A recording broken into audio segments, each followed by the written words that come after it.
sedemikian rupa oleh para pustakawan reference. Oke ya, nah makanya di perguruan tinggi penyusunan bibliografi ini dikerjakan atas permintaan dosen atau peneliti dan mahasiswa untuk kepentingan penelitian atau karya tulis. Sehingga tidak muncul ini nih, redundant gitu. Jadi skripsi dengan judul yang sama nanti diteliti lagi gitu ya di tahun berikutnya oleh Mas karena tidak misinformasi antara informasi sebelumnya dengan yang sekarang. Oke. Nah, ini untuk secara ininya ya, sim garis besarnya 5 nanti bisa kalian baca sendiri. Detailnya untuk membantu kalian mengerjakan tugas praktikum hari ini. Nanti akan dibantu oleh Mutia, Kak Mutia. Nah, kesimpulannya teman-teman, tugas layanan reference ini bisa berjalan dengan baik apabila pustakaan referensinya memperhatikan pemakai yang dilayaninya. Jadi, salah satu yang dilihat adalah kita juga memperhatikan psikologi dari pemustaka. Berbeda masyarakat yang dilayani, maka berbeda pula kebutuhan informasinya. Di samping itu juga harus memperhatikan kebutuhan pemakai. Tentu saja perpustakaan harus bisa menyediakan sumber-sumber yang dapat memberikan informasi yang tepat ya. Jadi dari sekian banyak pilihan, maka disajikan kembali mana yang paling tepat dan memenuhi kebutuhan informasi si pemustaka tadi. Nah, ini ada beberapa penunjang layanan referensi harus seperti apa sih ya? Pertama harus cakep. Bukan cakep ya, beda cakep dengan cakep. Pustakawan itu nggak harus cakep. Yang penting cakep ya. Oke, ramah, tekun, bersedia membantu pemakai perpustakaan, memiliki pengetahuan yang luas, mengetahui jenis-jenis koleksi reference, mengetahui bahan pustaka yang menjadi koleksi, menguasai teknik-teknik bimbingan. Makanya mahasiswa-mahasiswa prodi PDSI itu disenengin sama prodi-prodi lain di RC. Kenapa? Karena dari sisi setting mental awal kalian ketika memilih jurusan ini, kalian tuh sudah punya modal senang untuk membantu orang. Dari dosen-dosennya. Dari ini ya, pengalaman saya kalau lihat mahasiswa kita itu sangat banyak diperlukan oleh prodi-prodi lain untuk membantu entah tugas atau menyelesaikan permasalahan mereka.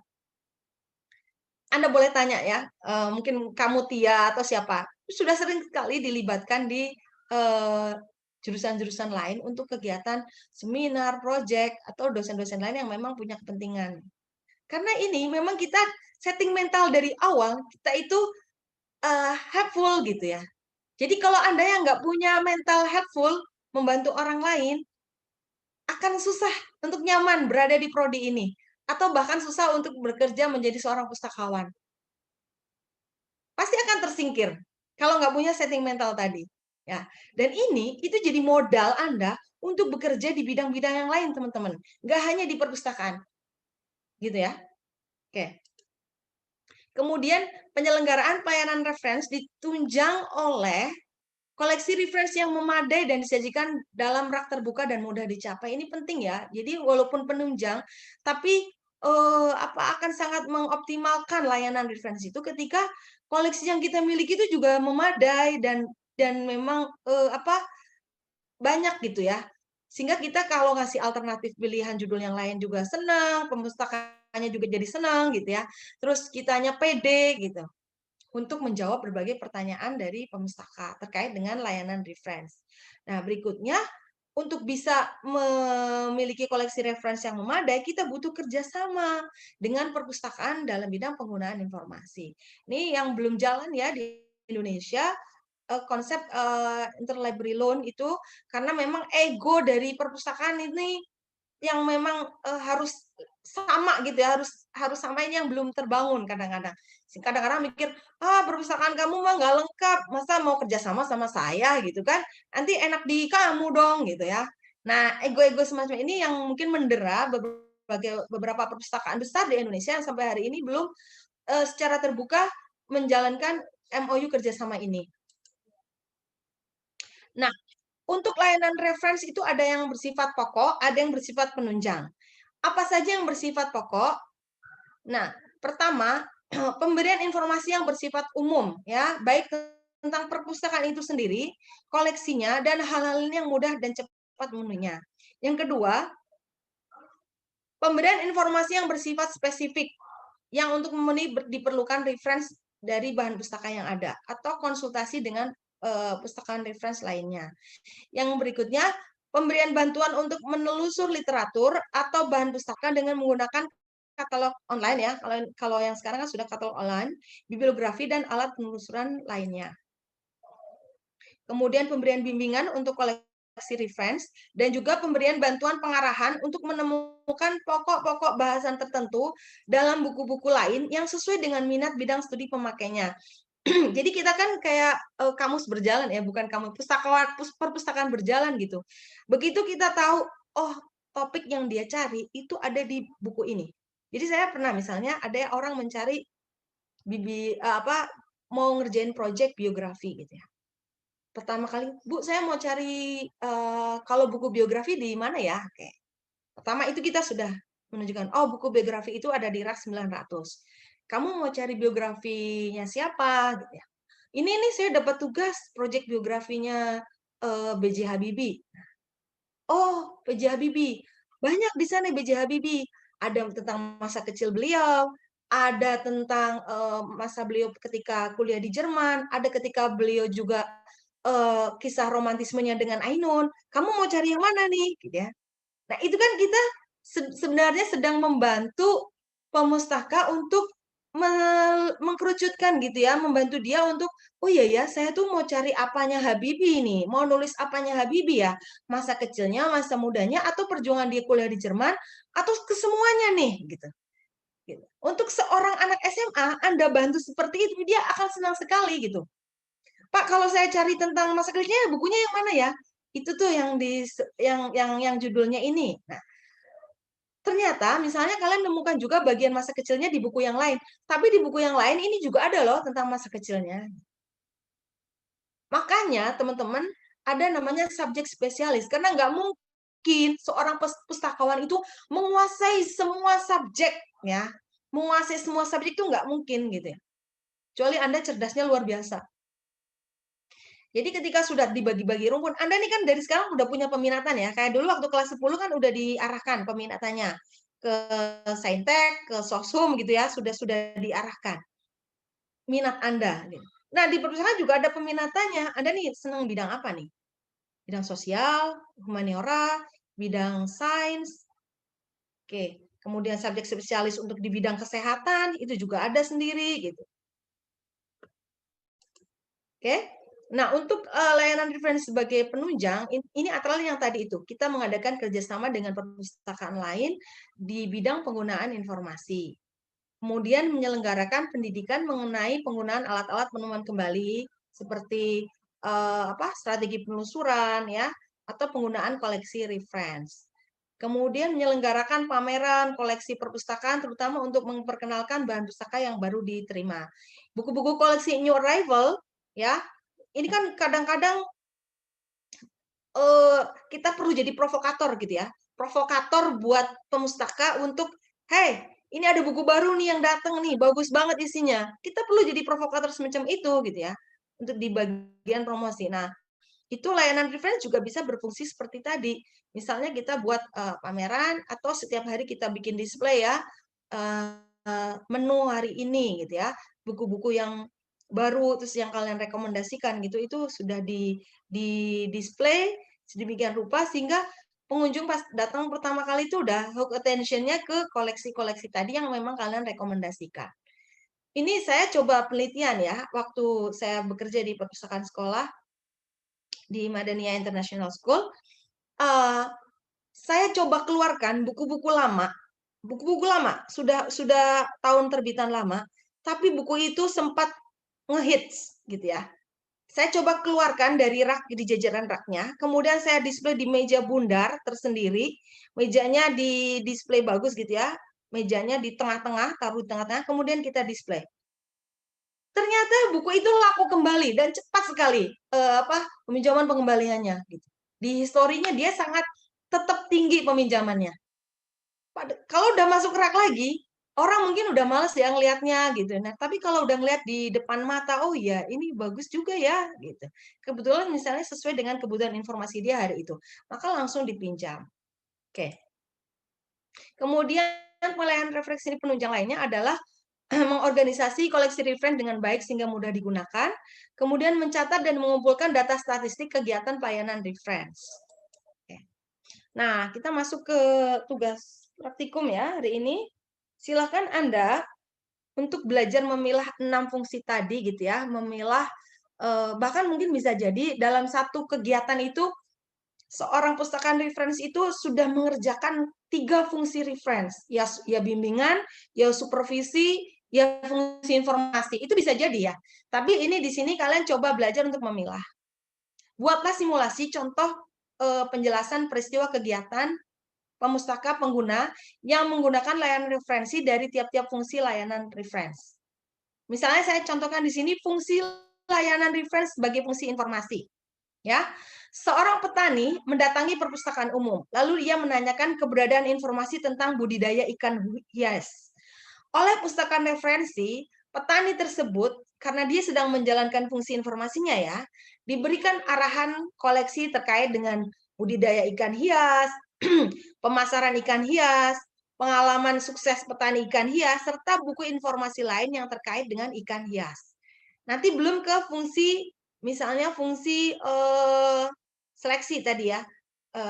Bapak, dari judul buku ini kira-kira mana yang Bapak perlukan? Itu masuk ke, misalnya dia ngomong, oh saya mau yang ini nih, sukses petani tentang pengalaman sukses petani ikan hias. Nah, fungsi lainnya seperti apa? Nah, silakan Anda kerjakan ke 5 fungsi tadi ya, sampai dari informasi sampai fungsi supervisi dan lain sebagainya. Silakan Anda kerjakan secara berkelompok. Kelompoknya adalah gabungan dari kelompok 1 dan 2 di meringkas. Kemudian setiap Anda wajib untuk mengunggah di di kantong tugas, ya, bukan perwakilannya. Jadi wajib mengunggah di kantong tugas. Oke, sampai sini ada yang mau ditanyakan?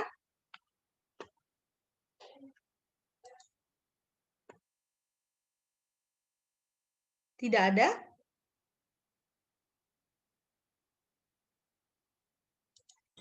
Ibu maaf, tadi pembagian kelompoknya gimana, Bu? Pembagian kelompoknya berdasarkan kelompok ringkasan buku, tapi digabung. Jadi misalnya kelompok 1 dan 2, kelompok 3 dan 4, digabung. Jadi satu kelompok sekitar berisi 4 orang, 4 sampai 5 orang. Kalau satu kelompoknya yang tadi meringkas ada 3 orang, maka dia akan karena digabung jadi 5 orang. Paham? Paham, Bu. Terima kasih. Oke, nama-namanya nanti boleh kan sudah pernah di-share ya sama Kak Mutia ya di grup. Nanti bisa dicek ya nama-namanya sehingga kalian bisa berkoordinasi dengan teman yang lain. Kalau saran saya, nih mumpung hari ini ada Kak Mutia, kalian boleh nanya langsung ya. Seperti apa? Boleh juga tanya ke saya langsung, sehingga Anda udah nggak punya lagi tanggungan tugas di minggu depan. Kalau misalnya Anda nih mau berkelompok dengan temannya Anda sendiri, silahkan Anda boleh koordinasi via WA, misalnya ini mau live group juga tidak live group, live Zoom juga tidak apa-apa. Atau kalau mau saya buatkan board di Zoom ini juga boleh. Sehingga langsung selesai ya. Kalau tahun lalu kan kayak gitu ya, Cynthia. Jadi satu hari itu langsung selesai gitu. Kalian nggak punya beban untuk di minggu depannya. Sehingga sudah dipastikan semuanya sudah menyelesaikan.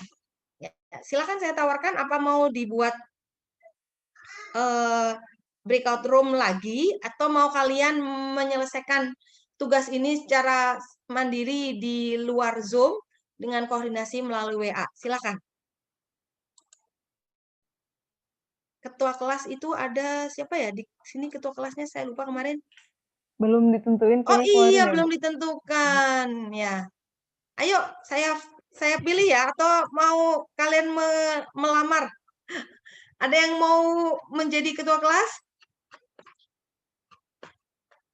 Ayo, masa ada 48 orang jadi ketua kelas? Yo, ketua kelas. Leli, Bu. Siapa? Leli. Oke, halo Leli. Leli mana Leli?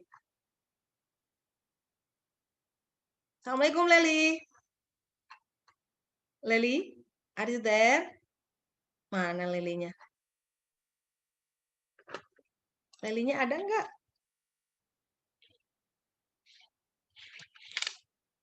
Lelinya nggak hadir ya? Leli, apakah kamu ada? Oh, tidak ada. Oke, yang lain.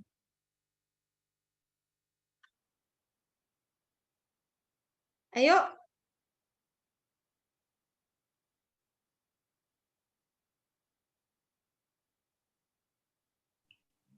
Siapa yang mau jadi ketua kelas? Bagas kali atau siapa? Bagas mungkin, Bu. Bagas ya? Atau Islam. Atau Fatia. Gimana Fatia? Fatia, Ini pada kenapa?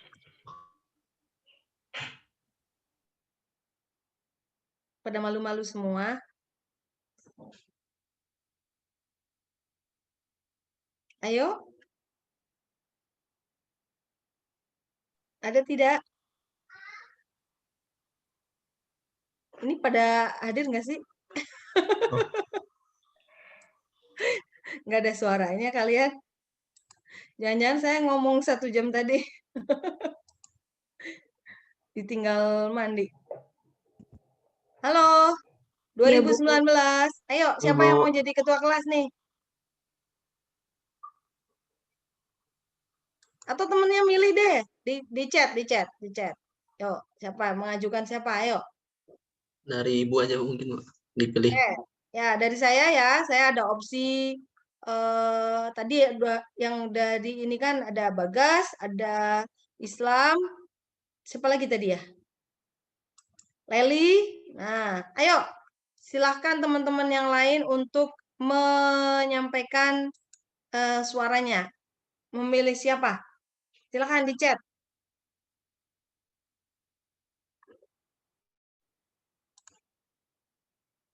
Oke, yuk. Terima kasih Mega.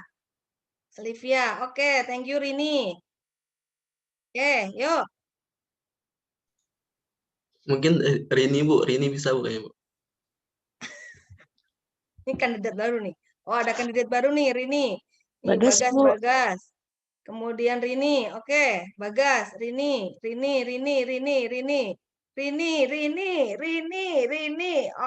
Rini. Oke, siapa lagi nih? Oke, sip. Berarti Rini ya, ini hampir semuanya sudah menjawab. Terima kasih yang udah memberikan vote ketua kelasnya. Tandanya kalian masih hidup di perkuliahan ini. Baik, dengan demikian ketua kelasnya Rini ya. Rini nanti ini ke saya ya. Oh ya, Rini kan PA saya udah punya nomor handphone ya, insya Allah. Oke, demikian pemaparan untuk perkuliahan kita hari ini terkait dengan tugas. Silahkan Anda kerjakan. Oh iya, jangan lupa untuk setiap tugas presentasi itu diunggah ya PowerPoint-nya agar bisa dipelajari teman lain, maka nanti akan saya buatkan forum di diskusi. Kalau forum diskusi kan teman yang lain bisa melihat dan mempelajari. Kalau di tugas, teman yang lain nggak bisa lihat. Jadi nanti saya buatkan kantong forum di mana kalian yang udah presentasi mengunggah PowerPoint-nya yang tadi kalian presentasikan ya. Fatia, Islam, Bagas, dan Mega hari ini. Oke. Ya, semangat Rini. Terima kasih atas atensi kalian hari ini. Semoga kita semua dilimpahkan nikmat sehat dan lain sebagainya. Kalian nanti akan ditemani oleh Kak Mutia untuk sesi praktikum dan sekaligus mengerjakan tugas hari ini. Jika bingung boleh tanya ke saya, boleh tanya ke Kak Mutia. Nanti akan available sampai jam berapa, Mutia?